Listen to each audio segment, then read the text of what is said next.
limitations only live in our mind, but if we use our imaginations, our possibilities are limitless. That was said by Jamie Palinetti. I recently viewed a speech about how unhealthy fast food is. It was a good speech, but I would like to tell you a few things on how it could be better. So today I'm going to challenge everyone in this room. I'm going to challenge everyone to use their imagination constructively. Now you may be wondering how you can do this. Well, I'll tell you. Imagine each one of you has just got done giving that speech, and that I'm your teacher who will be critiquing your speech. Alright, is that easy enough? Let's get started. Today I'll be talking about how your speech was missing a visual aid and how it could be used better persuasive strategies. I must admit, your speech was very good. But it was missing a few things that I think could have really added to your speech. A visual aid is something that audience can see that complements what you're saying.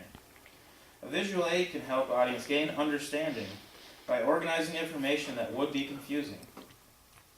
Another thing a visual aid can help with is memory. Sometimes an audience will only be able to remember what your visual aid was. This will help them be able to implement some of the things that you have already said after you've given your speech. The reason for this is that a visual aid is a visual stimulation, something that you don't get a whole lot of during a speech. This double whammy of stimulation is also a great way to bring the audience back if they're struggling to pay attention.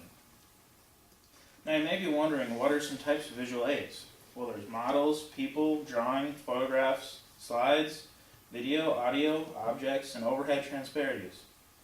Now, for your speech, I personally felt that you had so many good statistics that you could have used a graph in order to really help with your speech and make it a lot more informational and organized for the audience. Another area of your speech that concerned me was your use of persuasive strategies, or lack thereof. You fell into a common problem called casual fallacy. When you do this, you make casual faulty connections. Just because one event follows another does not always mean that they're related. For example, you say that fast food causes obesity and that eating at home is healthy. Well, there are plenty of people who eat at home and become obese, and there are millions of people every day who eat at fast food restaurants but don't become obese. So then can I say that eating at home is unhealthy and fast foods are the way to go? No, that would be jumping to conclusions, also known as a casual fallacy. Another problem I found in your speech was the way you allowed yourself to become sidetracked. At first I thought we were going to be talking about fast food, but about halfway through I thought for sure the subject had changed to why we should eat at home, how to use coupons, and why to buy in bulk. I felt that you had way too much information that did not support or help your main idea in any way. A good way to avoid this is to ask yourself, is what I'm saying supporting my thesis statement?